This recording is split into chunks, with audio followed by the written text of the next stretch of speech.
Super excited about my guest here today. Thom Singer is the CEO of the Austin Technology Council. He's been a keynote speaker for 15 years. He's also hosted a podcast for about 10 years where he has about 750 episodes where he talks about things like connecting in your community, making sure you're establishing uncommon connections and putting your best foot forward to be a part of a community.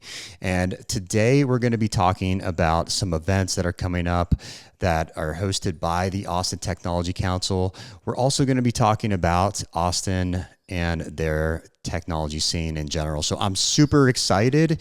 Thom has also been a mentor and best friend since I moved here in 2013. So ladies and gentlemen, Thom Singer. Jake, thanks for having me on the show. Yeah, it's great to have you on. So Thom, what is going on at the Austin Technology Council? Well, first of all, the Austin Technology Council is a 32-year-old organization, and it was founded to bring the technology community together at a time when Austin wasn't yet flourishing in the way we are now with technology. So it was started as the Austin Software Council, and it started with a meeting of about 10 people, and it grew, and over the years it became the Austin Technology Council, and it really has had a real impact on the community over those 32 years. It's had a couple of different iterations. I'm in the process of looking to what does tomorrow look like for ATC, but Austin has changed a lot in 32 years. I actually moved to Austin, 33 years ago, and Austin had 700,000 people in the greater area. It now has 2.4 million people in the area. So that brings with it a lot of changes, and most of that growth has been around our technology community. Wow. So yeah, you've been here for quite some time. You've seen a lot of changes, as we all have, especially since 2020. So I consider you a subject matter expert, Thom, in Austin, Texas, and how this community has really flourished. Can you kind of walk us through what that looked like over the past 20 years? Sure. Well, I don't know that I'm an expert, but I did move here 33 years ago, and I've seen all of the changes happen, and I've been very involved in the business community and the technology community throughout that arc of 3 decades. And the most interesting thing I've found is when you talk to people who've lived in Austin 5 years, even 10 years, they don't really know the history of how Austin became this tech mecca for everybody to come to and, have the attention of the whole world when you think of leading technology cities. So you really actually have to go back to 1966. And in 1966, the University of Texas made a very smart decision, and they hired a gentleman by the name of Dr. George Kosmetsky to come and be the dean of the business school. And he was charged with reinventing the business school and putting it on the map as really a top-tier school, which, of course, today, the Macomb School is, it's not even arguable. It's one of the top 10 business schools in the world. And so it started back then. Dr. Kosmetsky had earned his PhD from Harvard. He had been a professor at Carnegie Mellon. And in the 1950s, he decided that you can't just teach theory around business. You have to have some practical experience. So he went into the business world, eventually founding Teledyne Corporation in Los Angeles, which they grew and took public. And then he decided the time had come for him to return to academia and make a real difference in the future of business. And that's what he did at the University of Texas. So without the hiring of George Kosmetsky, we don't have that basic foundation, because he was really charged with being one of the people who helped bring Sematech here, MCC here. He founded the IC Squared Institute. He founded the Austin Technology Incubator. And through those organizations, they founded the Austin Software Council, which is now the Austin Technology Council. And he and about 24 other people really came together and started talking about what does it look like to become a technology hub? How do you actually get the eyes of the world onto Austin? And how do you create the foundation that can be built upon so that you can have a real ecosystem? Wow, that's quite the history lesson there. Well, there's a lot more, and your podcast isn't long enough to do everything. But if we fast forward to the late 90s and early 2000s, obviously what was going on in Silicon Valley and the rest of the world really exploded. In 1997, you have Netscape goes public and is selling browsers, and then everybody, and I mean everybody, was suddenly getting onto the internet for the first time. And that brought with it people who were going to start, things that you could do on the internet, software that could actually help you access the internet. And Austin was a place where a lot of creativity, a lot of innovation was. And so in the late 90s, you really start to see this really explosion of technology and innovation and entrepreneurship activity that was built on those foundations that were built over the decades before. And, you start to get to 2000, you start to have more investors. Dell Computer and a couple of other companies like Trilogy and Tivoli and several others had gone public. And so a lot of people were able to get some capital. And so what happened is all of a sudden you had a lot of angel investors, and you had a lot of people who said, I want to try my hand at that. And they started their own tech companies. And so it all came together. And then you had the experienced law firms that were working in the Valley, helping these startups throughout the 90s come here in the late 90s and early 2000s. Firms like Brobeck, Fligger, and Harrison, who, little sidebar, I was the marketing director for 3 years. Firms like Gunderson Detmer, Wilson Sonsini, Gray Carey, all opened offices here. And all of a sudden, there was this whole thing. All the accounting firms were transferring people from New York and the Bay Area who had worked with tech companies, so that now we had an ecosystem. More venture capital started coming to town. So you had the investments, you had the service providers who could serve the companies, and you had these people who were hungry and excited and inspired to build technology. And it all came together like a perfect storm. I say there was a whole bunch of things that happened that made Austin be able to thrive and become who we are today. And without them, we may not have the city that we have now. But when I talk about the things that kind of came together, it's not a recipe or a cookbook, if you will. It's a retrospective. We didn't know at the time when South by Southwest went from being a music festival and a film festival to having a small tech conference, that in the early 2000s, it would become the largest technology conference. Everybody in the world has heard of South by Southwest. That helped put Austin on the map. So there was a lot of little things. Plus, the Chamber of Commerce and Opportunity Austin really worked to recruit larger tech companies to open offices here. So Austin became a place where you had a huge startup community. You had large companies moving here over the last, especially 10, but really 20 years, who were major employers in tech.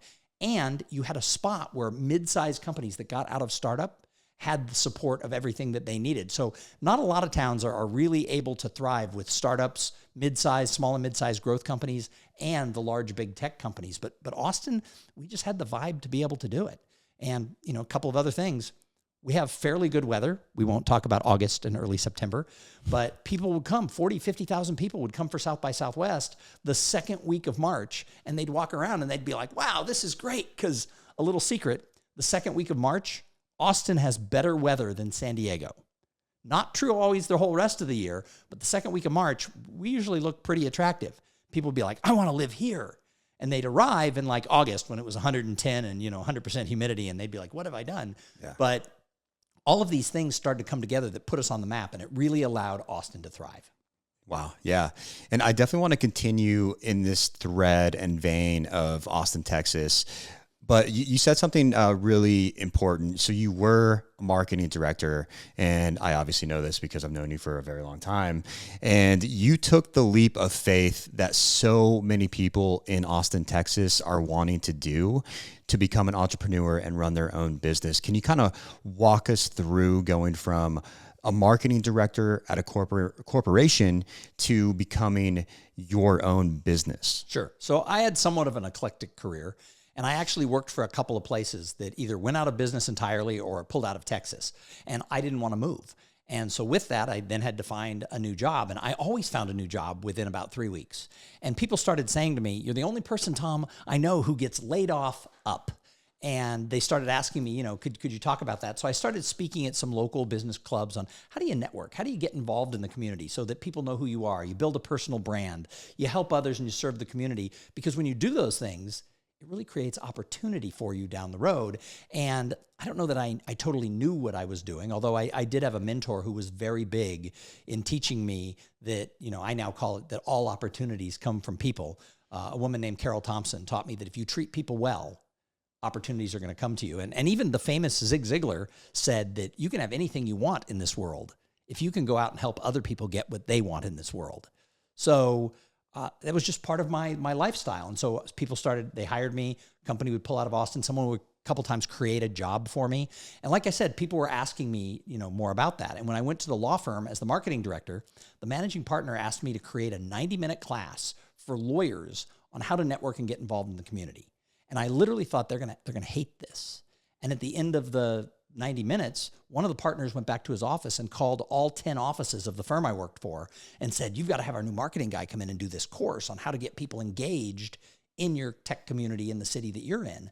And I started doing that around the country for the firm. And then lawyers in the firm started asking my boss, could we have Thom come speak for one of our clients? And I remember I was in, this has to be like 2001. I was in a tech company in Washington, D.C. The D.C. office of the firm I was with had brought me in, and I spoke to their users at their users conference. And the CEO came up to me and said, why do you work for the law firm? Why don't you just do this? And I literally thought, well, I don't think you can just be a speaker. I don't think you can just do this. And he said to me, well, no, that's not true. My ex-brother-in-law was a member of the National Speakers Association. Go check it out. And of course, early days of the internet, I looked it up, found out it was a thing, and I started studying then in about 2001 what it would be like to start a business like that. How do you make money doing that? And in 2008, I was working for a consulting firm. I absolutely loved the job. The owner of the firm, she was fantastic. But 2008, 2009, we had the big recession, and that company downsized, and I was part of that riff. And I told my wife, I'm just going to try my hand at being a professional speaker. And my wife told me, you can have 2 years and everything in our emergency fund. At the end of 2 years or the end of the money, you have to go find a new job. And it took me about 2 years, but at that time I started making what I made in corporate America. And then for the next 10 years until the pandemic, all I did was speak at conferences and for company meetings and things like that. And it was, I didn't get rich, but it was a great lifestyle business. And so in a way it was a lot of fun, and I was able to carve my own way, create my own path. And it was a lot of fun. The pandemic wiped out the live events business for a couple of years. And that's how I ended up taking the job with the Austin Technology Council. Now, I still speak for companies and for associations all over the country, and I work with ATC. And I've been able to make the two work really well together. Wow. Yeah. And it sounds like what I just heard is that throughout your entire career, going from corporate America to having your own lifestyle brand and your own business, you've continued to hit on making connections in Austin, being part of a community in Austin, and making sure that you're adding value throughout the community. I know that we always talk about we have a mentee-mentor relationship, and building trust and accountability is one of those things that's very challenging to find that. And we even did a panel during South by Southwest about cross-generational networking back in 2019, I believe it was. Sure. Yeah. So can you kind of talk to us about, it sounds like you have just like hearing you talk, it sounds like you really have a passion for driving that connectivity in Austin. Can you kind of talk to us a little bit more about that? Sure. Well, my personal belief is that when we have more community, more collaboration, and more conversations, we can solve all problems. So I tell everybody, imagine for a minute in Washington, D.C., if every elected congressman and every elected senator, every time they walked into the rotunda, they had to operate off of everything I do must touch community, collaboration, and conversations. Would we have a better government? I think the answer is yes, and I think everybody agrees. However, this comes true in our own life as an individual, as part of a team, as part of a corporation, as part of a community, and then as part of a state and a country.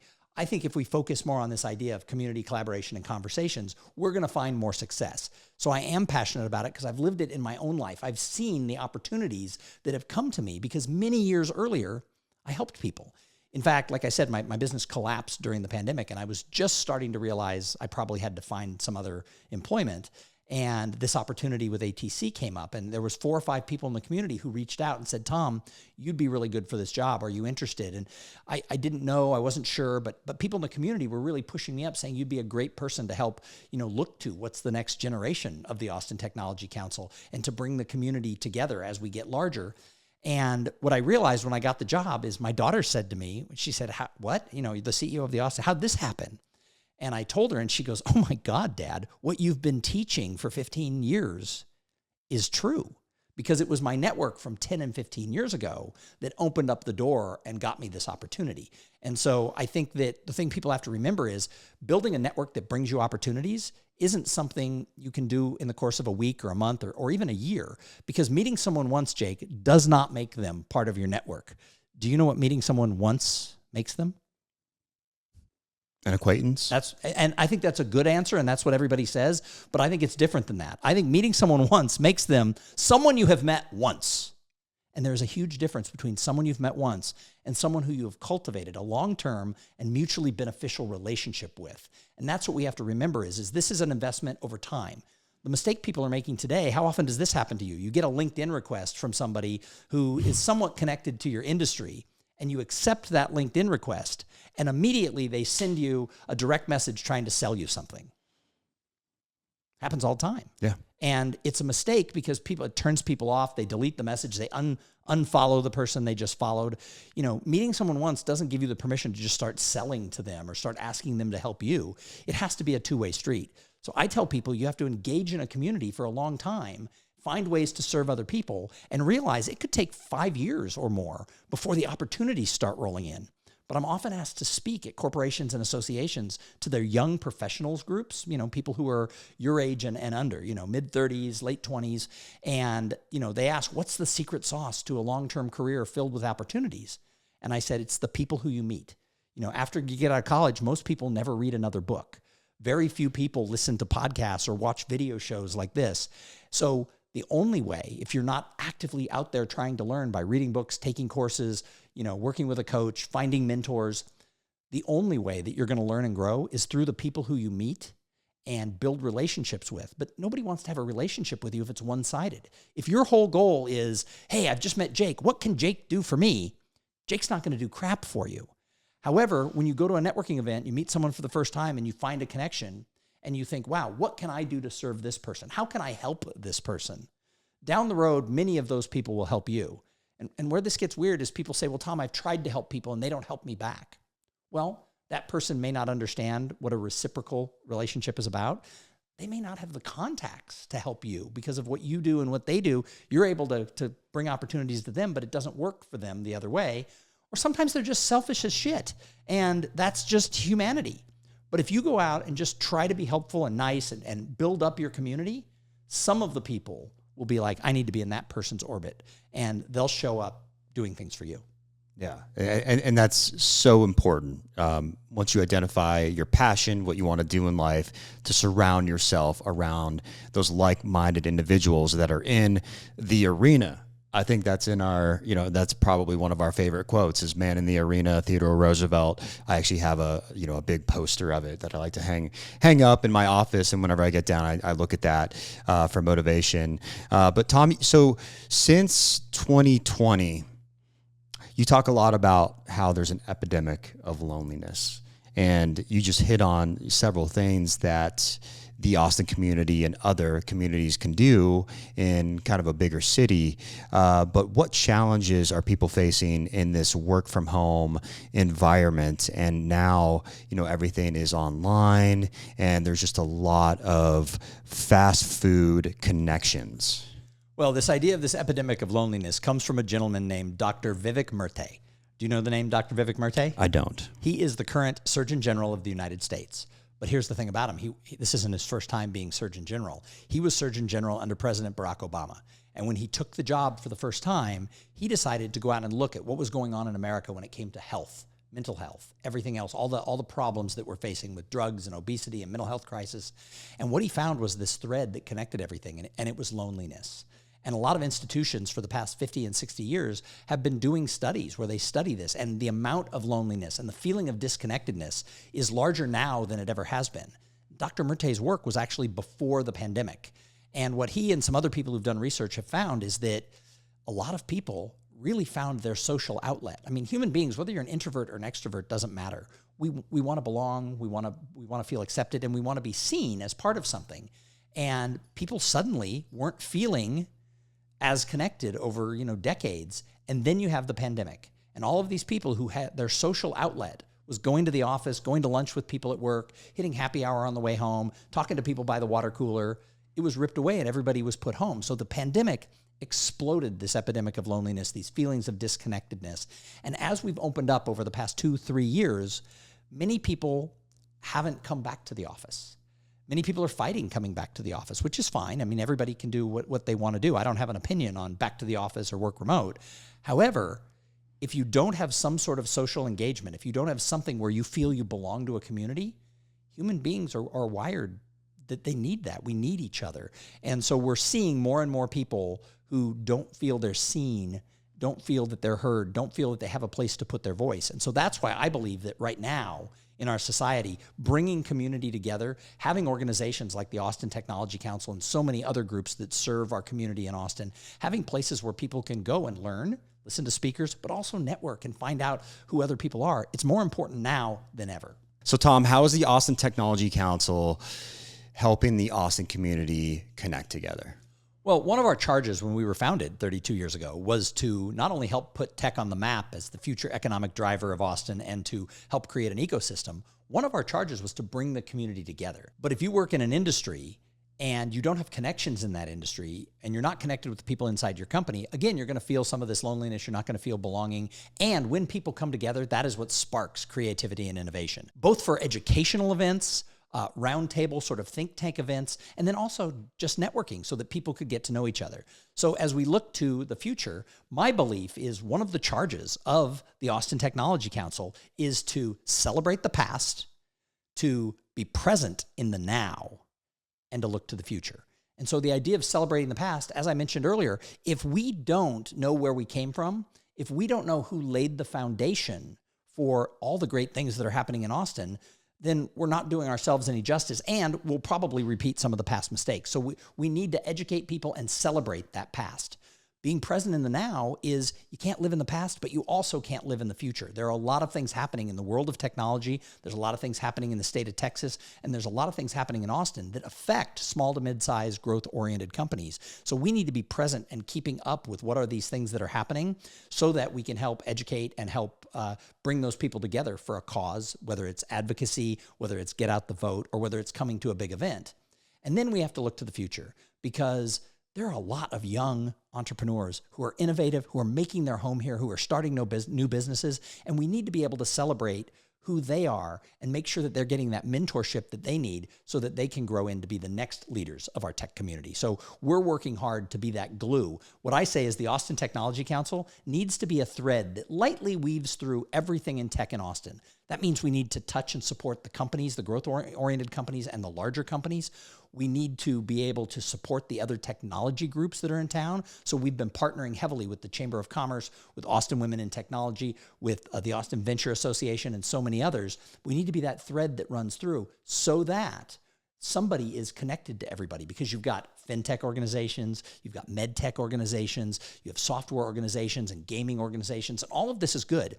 There's a time and a place when you should be together with your small niche, but there is a time and a place where the whole community has to have a place. It has to have sort of that thread that runs through it so that once in a while we can tug on that thread and get everybody together. And that is one of the things we're trying to do is to be supportive and to be there, to be that footstool for everybody who needs it, so that in times we can bring everybody back together.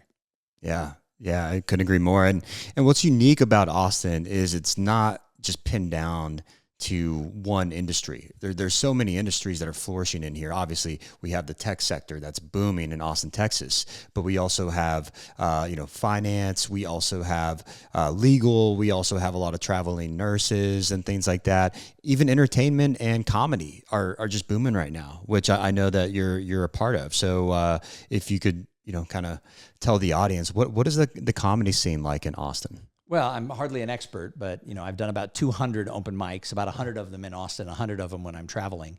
But it's interesting that during the pandemic, Austin really became sort of the epicenter of stand-up comedy in the United States because Joe Rogan moved here, because we weren't as locked down as some other cities that had big, Chicago, New York, Boston, Los Angeles, that had big comedy scenes.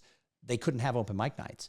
Austin, we were able to do it. We had weather where we could do open mic nights outside. Bars opened up sooner than in other places of the country. So a lot of people moved here. So that caused the comedy scene to thrive. We also have a thriving entertainment and movie industry that's here. We have people who, of course, the music industry has always been sort of the root of that. So on an entertainment side, Austin always has that. And technology and entertainment, when they come together, that's where that innovation and magic happens. And so you'll find a lot of people who work as programmers also are musicians, or they're comics, or they're artists of some sort. So I don't look at the art side of Austin and the technology side of Austin as separate. The two of them are, from the beginning, very, very linked.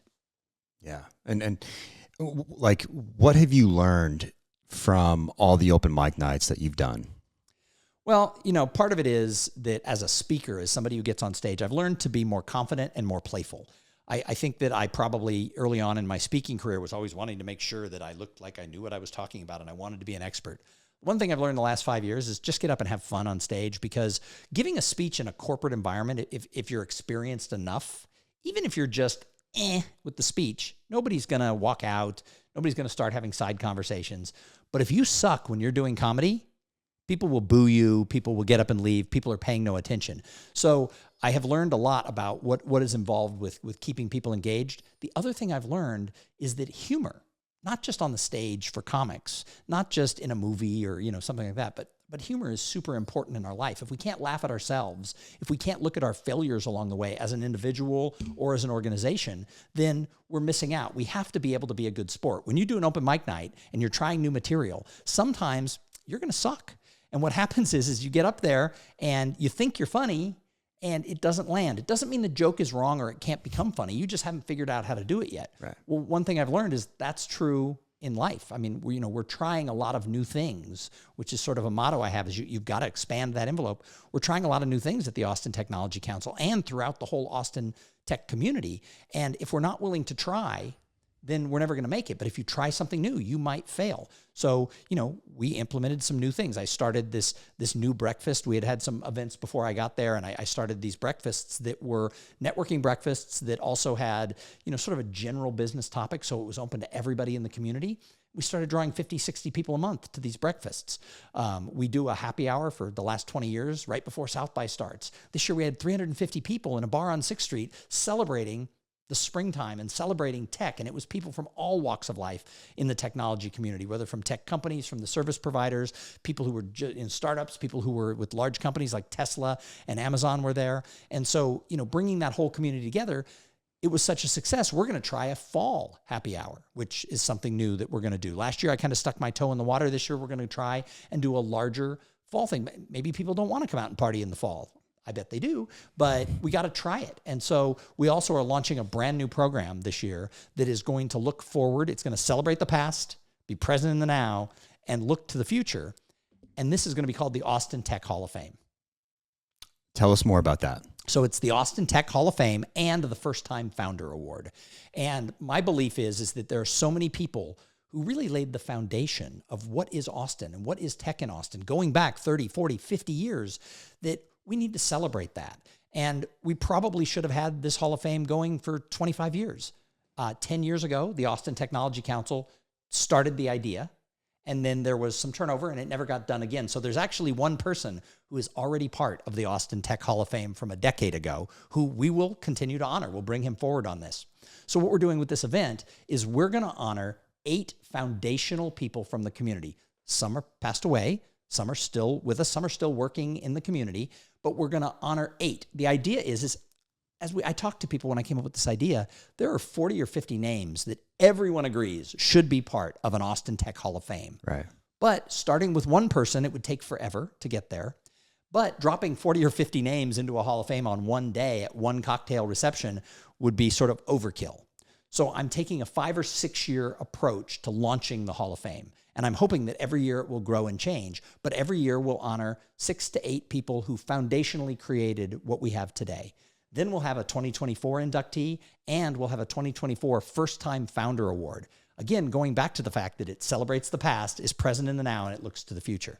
And then for the first year, we're going to keep the reception really simple. You can't do a first-time event where you rent out some fancy venue and spend a lot of money because you don't know who's coming, and it's hard to get sponsors for a first-year event.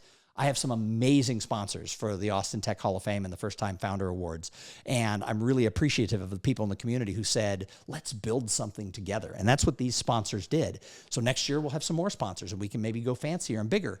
One of our member companies offered up their space. They have a room that can hold 175 people. And so, we're going to have cocktails. We're going to have some hors d'oeuvres. We're going to do a short presentation of who is being inducted in. We will have pre-announced who is the foundational people who will be inducted this year, but the 2024 inductee and the first-time founder won't be announced until we're live on site at the reception. That's awesome. That's awesome. And this is a first time event you're doing, like first time ever, right? It's a first time event, and we're selling tickets, and we're trying to get some of those original leaders of the community to come back out and be part of it. But we also want those people who are running small size and mid size growth oriented tech companies to be there, because and we want some of the startup founders there. This is a community event. The one thing I've decided is that the Austin Technology Council can't just be focused on membership numbers and sponsorship dollars.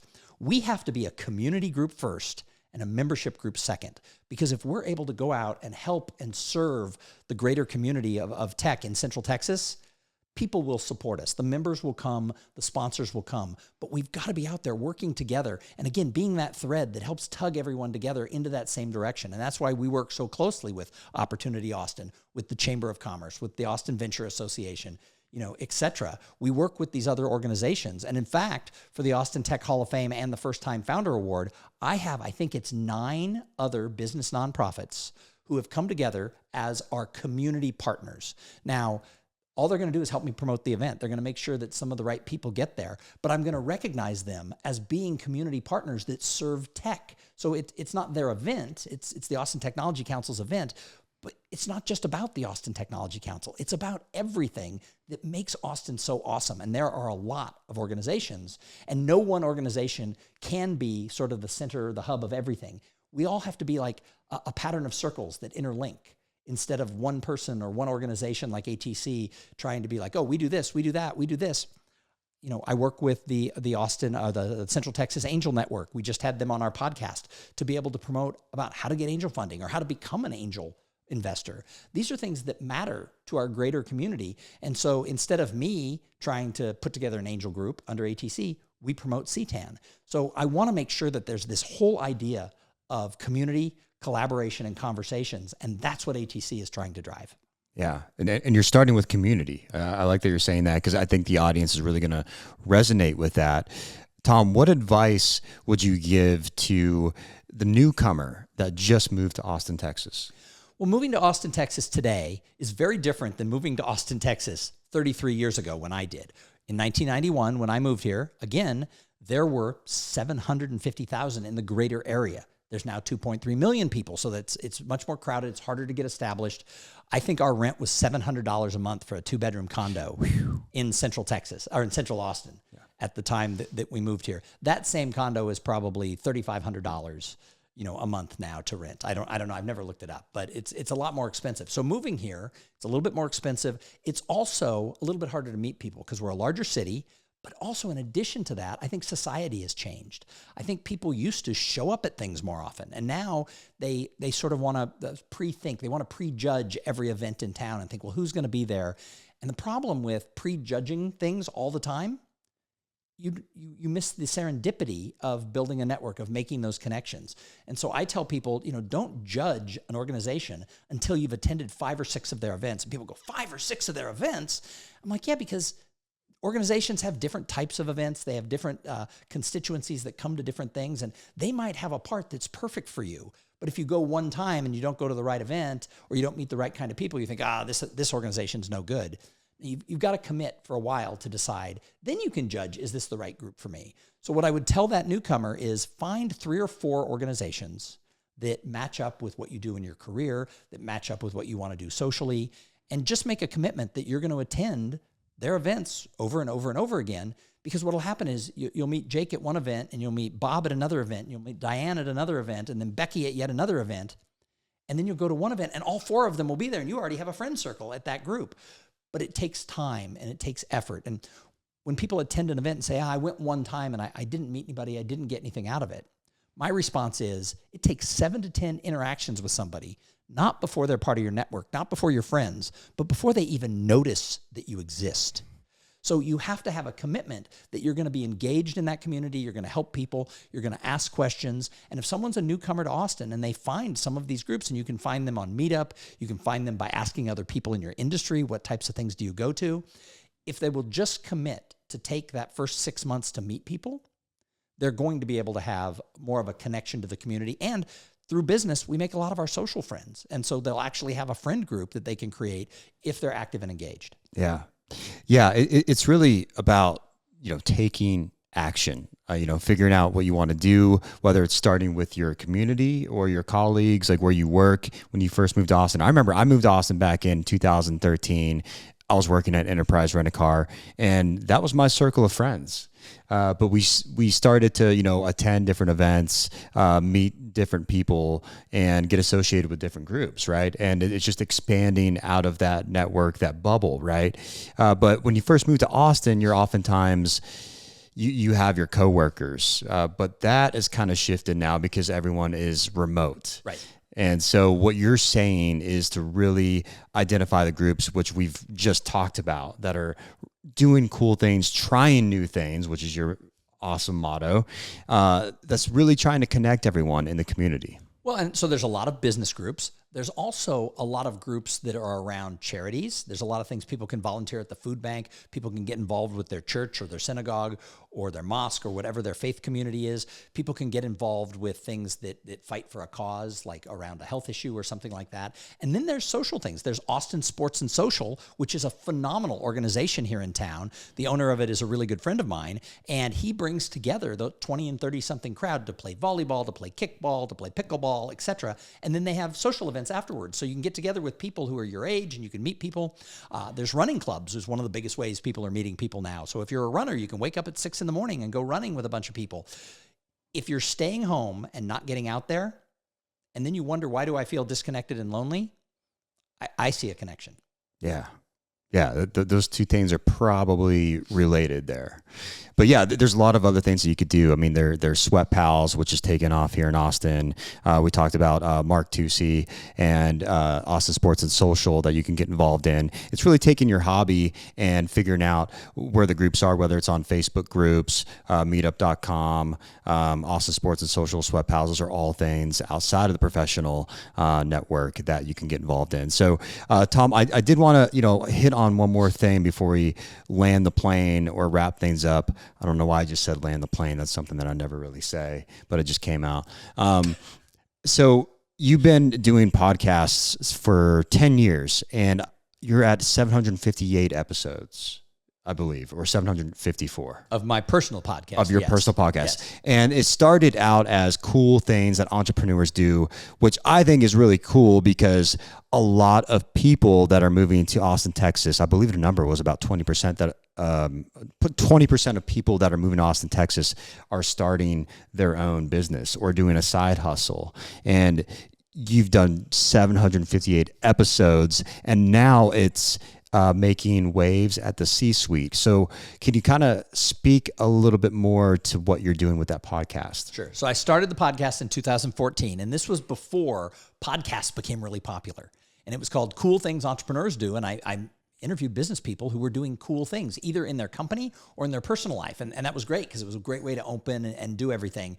The interesting thing is that the day I launched that show, which was the end of September in 2014, was also the day that Gary Vaynerchuk launched his first podcast. Oh. And I actually thought that day, the celebrities are coming into podcasting. And for the first 2 years, I had a top 25, top 50 ranked business podcast. I had a lot of listeners. It was very big, but I wasn't famous. I was just interviewing local Austin, mostly Austin, well, everywhere, people in business. And what happened is over the next 4 or 5 years, all the celebrities, Dave Ramsey, everybody who was famous, dominated the business section. So my listenership went down, but people who listened to the show really liked it. So I kept doing it. And I changed it to Making Waves at Sea Level when my career shifted a little bit and I was focused on a little bit larger companies and a little bit larger people on the corporate ladder. Mm-hmm. And so it's Making Waves at Sea Level, like the letter C, but making waves like the ocean, sea. Yeah. So, and it was an interview show. And I hiatused the show last year because I started Austin Tech Connect, which is the official podcast of the Austin Technology Council. But what a lot of people don't know is during the pandemic, I also hosted 3 or 4 other podcasts for associations who couldn't have meetings. So they were looking for a way to be able to touch their members. And so I was the professional host of several other shows. So I've now done about 1,200 corporate interviews. And so, I feel like I know what I'm doing as a podcaster. So Austin Tech Connect is where I'm doing the interviews. On Making Waves at Sea Level, I'm recreating the show, and I'm doing shorter episodes, 10, 15 minutes of me talking about things about, what have I learned in my role running an organization? What have I learned from other leaders and mentors that I've had along the way? And then what am I witnessing in the Austin community and beyond, where people are making waves and shaking things up? So that's the purpose of the show. But I'm a really big fan of this idea of the podcast, as a great way to get your voice out there, as a great way to build brands. But it also, because I've been teaching people how to network and get connected for 18 years, it's also the number one networking tool I've ever had. Most people who I've asked to be on the podcast have said yes. Now, not everybody has become a friend of mine or a business associate of mine, but I probably, out of 1,200 interviews, have about 60 or 70 people who have become part of my extended network. Some have become closer, but most are people that I could reach out to. They remember who I am. So I think podcasting is a great thing. I mean, I've seen you do it with this show. You're able to just call somebody and somebody goes, sure, I'll be on your show. It's a great networking tool. The thing to remember is not everybody you interview you're going to have a love connection with. Not everybody are you going to keep in touch with. But it's a numbers game that if you interview enough interesting people, two things will happen. Some of them will become part of your network, and it's like your own personal university. Those 1,200 interviews have made me not only a better business person, but a better person because of what I've learned from those people who I've met. And it goes back to what I said earlier. Most people won't do a lot of study after they get out of high school or college. However, the people who you meet are how you find new information. It's how you learn, it's how you grow, and it's how you extend your network. Yeah. And we met, Tom, at a Starbucks back in 2013. Not to get into the details about what I was doing at the Starbucks. Well, okay, I was actually preparing for an interview. I never got the job at a pharmaceutical company. I'm not going to mention the name, but we met. They're lost, by the way. They should have hired him. I think so too, but that's neither here nor there. But that we met at a Starbucks, and the reason we are having this conversation today is because we built that trust and accountability. I continued to reach out to Tom for advice, for better or for worse, and we held each other accountable, and we built that trust. And he learned from me as well. So I would always reach out to him. We'd grab coffee, lunch. I would tell him about the trendy things that my generation's doing. He would tell me about the cool things that he's doing, and his whole motto, try new things. And so that relationship started at a Starbucks, and that's really the magic of Austin. Is you can strike up a conversation anywhere, and there are so many like-minded individuals that are looking to build meaningful connections. So I call it the power of hello. If you say hello to somebody and start a conversation, you don't know where it's going to lead. Whether you're at a conference, whether you're in the office, or you're sitting in a Starbucks and this young guy is on his computer typing away going, damn, God damn. Then he asks you to watch his computer when he goes to the bathroom. When you came back, I'm like, why are you beating up your computer? What's the problem? And you told me you were interviewing in the job. They sent you some pre-questions. You said, I think they're trick questions. So I came over and looked at the questions. They were regular job interview questions.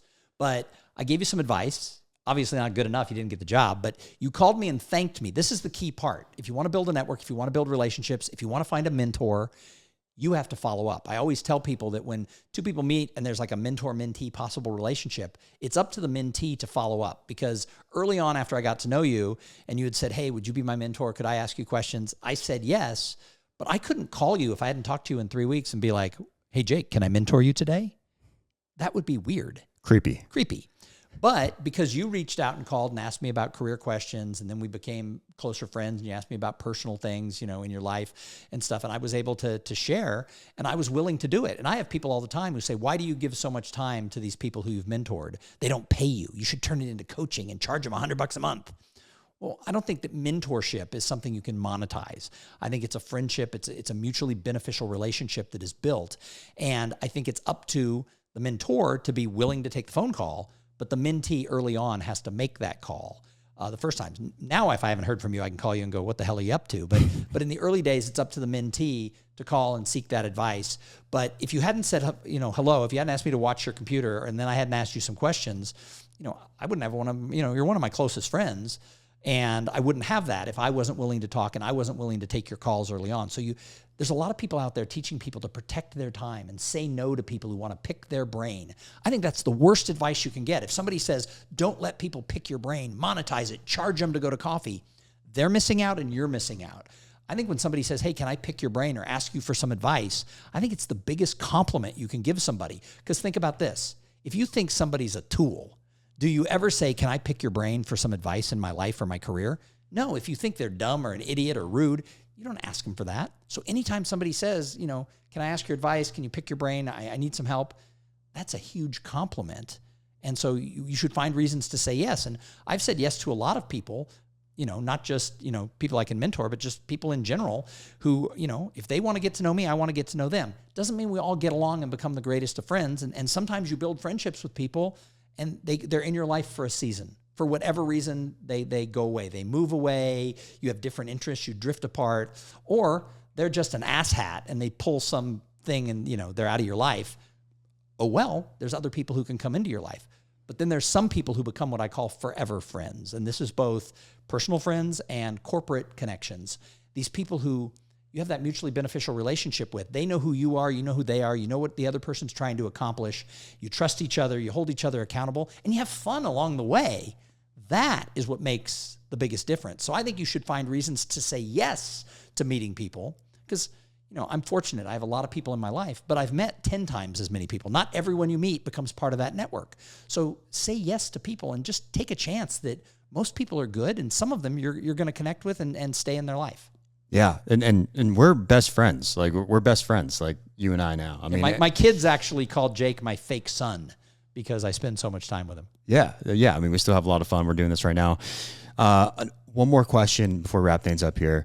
Before we land the plane. Land the plane. Gosh, come on. As long as it's not Frontier or, I don't know. What's the other one? Well, there goes your sponsorship from Frontier. Yeah, it's an affiliate.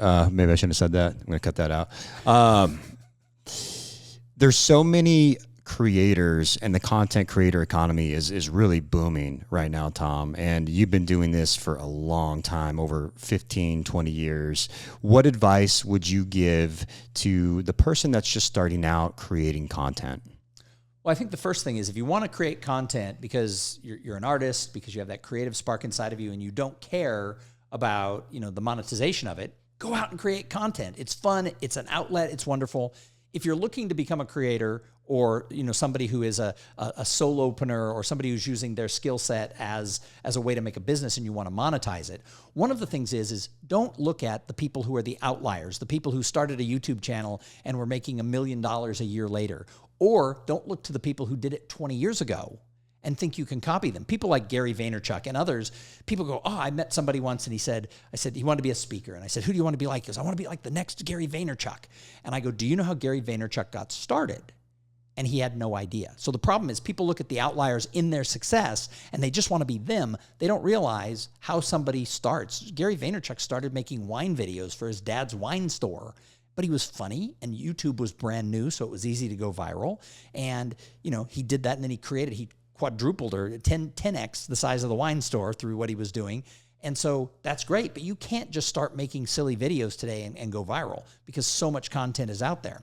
So you have to think about, how can I monetize it in today's world? Most people who are trying to sell you a course on how to be an influencer, if they even succeeded, and be careful, many of these people are pretending they succeeded and they're making their money selling you a course.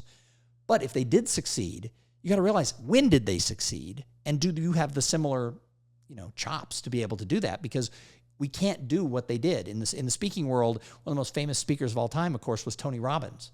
The way Tony Robbins got famous is he bought TV time in the middle of the night on local TV stations for pennies on the dollar, because you may not know this, TV stations used to stop broadcasting at 1 a.m.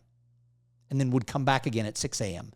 And that was just dead air. So he was paying very little money to be able to put infomercials on and all over the country. And he became hugely famous as a guru and a success leader and things like that. Well, you can't do that today. TV stations all over the world are 24 hours, and buying the time costs a lot of money. So when people say, I want to be like Tony Robbins, well, you can't. You can't recreate what he did. Now, there's other avenues. There's new things. One of my friends is one of the first, maybe the first person to ever have a YouTube video that reached 1 million views. But that's because he was one of the first people to upload. It's the Evolution of Dance by Judson Lapely. And if you've never seen it, it is one of the most classic YouTube viral videos ever. Judson was a comic, and he does this whole thing about the evolution of songs and how dance emerged. And you got to go watch it. But you can't just create that. Judson didn't put that out there so that it would go viral. He put it out there so his friend on the other side of the country could watch the video. And it went viral. So you can't plan for going viral, and you can't copy a guru. So my advice is figure out, how do people like me monetize their skill set, their art, their creations, and figure out what else they do to promote the monetization. So I've written 12 books, but my books made a little bit of money, but I didn't get rich off the books. My business was speaking, and the books help promote that business. So realize that if you have a YouTube channel, or you have a course, or you're a speaker, or you wrote a book, any of those alone probably isn't enough.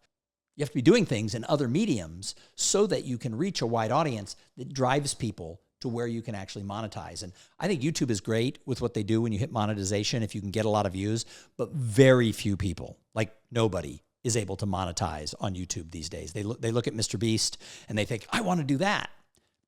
Good luck. You have to look for, how are people who are starting today making money to support themselves? And you do that by getting around people who are doing it. The best thing you can do if you want to be a professional speaker, or you want to be a professional YouTuber who makes money, my answer is, how many friends do you have who are legitly doing that? And by friends, I don't mean somebody who's charging you for coaching, or you pay to go to their mastermind group for the weekend. Right. I'm talking about real friendships, people who you don't have plans for Thanksgiving. They invite you to their home with their family. How many friends in the industry do you have? And if the answer is 0, or I loosely know some people, you might not be able to ever discover how. But here's the thing. When you get around people who are monetizing and doing what you want to do, success leaves clues. So get around successful people and make friends with them. And people go, well, I can't make friends with Gary Vaynerchuk or the famous people. You're right. You can make friends with successful people who are doing it day to day, which means stop stalking the gurus and start looking for other people who have legit businesses in what you want to do, and get around them. Ask them to go to coffee, pick their brain, help them. Tell them about, their podcast. If somebody promotes Pushing Limits, if somebody goes out onto social media and puts this show all over their Twitter, I guess we call it X now, their Instagram, their TikTok, their LinkedIn, their Facebook, and says, this guy Jake is doing some really cool creation, you've got to watch his program. If they do that, are you going to read those things if they tag you? Yeah. Yeah, everybody does. So if you want to get on someone's radar, support them. I said it before. Zig Ziglar said, you can have anything you want in this world if you help other people get what they want in this world. So instead of thinking, hey, world, look at me, I'm doing a video, think, who else in this industry can I help get more viewers? And if you do that, some of them are going to notice you, and then maybe you become friends, and they help you, and they tell you the secrets, because I believe it. Success leaves clues. Get around successful people. Harvard just came out with a study that said, rule of proximity. You're going to be successful depending on your Harvard just came out with a study that says, who came out with the study? Harvard. Harvard. Wait, is that a college, Jake? Is that one of those Ivy League schools? Harvard's like almost as good as Dartmouth, right? Is that what it is? It's like when it comes to the Ivy League, there's Dartmouth, there's everybody else, and then there's Cornell. Yes. Yeah. All right. Yeah. So Harvard study says 95% of your success depends on the people you surround yourself with. I'll include the link in the show notes, but that study really says it all to everything that you just said about the creator economy. And if you're wanting to starting out creating content, really work your way in the community, identify those that are in the arena with you, typically at the same level, a little bit above, and don't necessarily compare yourself to the big names that are out there. I think that's huge for the audience to hear. So, Thom, one final question for you. Wait, I want to actually answer what you just said there. Okay, go ahead. So you're absolutely right. The idea of proximity, being around people who are doing what you want to do. That's why cities like Austin have thrived, is we have this creative class that's together. We have this technology class that's together. And so what happens is when all these people get together, that proximity to each other spawns more innovation. And there's an old saying, and I don't remember who says it, but it said that when it comes to your character and really your success, you are the sum of the 5 people you spend the most time with. So you want to make sure you're surrounding yourself with people who are doers, people who are supportive, and people who are kicking ass. Yes, 100%. And there's a lot of people kicking ass in Austin, Texas, like Thom Singer. So Thom, Austin Technology Council doing a lot of really good things, and I've gone to these events. I've gone to the breakfast. I was actually filming the happy hour at Dogwood, which was awesome, by the way. Just so many cool conversations going on there. How do people get involved in ATC or Austin Technology Council? So like I said, we're a community group first and a membership group second. So most of our events are open to everybody. There's a little higher charge for non-members, but everybody is welcome. If you work in and around technology, if you have an interest in supporting the growth of what is the Austin tech scene for the next 10, 20, 30 years, we welcome people to attend. Membership in the ATC is based on company, not individual. So your company needs to be a member, but once your company joins, everybody can come at the member rates to things. And then we also want companies to sponsor. We look for companies like, the banks and the law firms and the people who sell into the tech community to actually come and sponsor these events. And we can do a really good job of helping get their name out there through our newsletter, through the events that we do, and through our podcast and through our social media. So we look for people, across the board to come and find their way to get involved. That's awesome. It's a wrap. Anything else? No. We're good. It's not ready to post yet, Jake. You got more work to do. You got more editing. Just post it.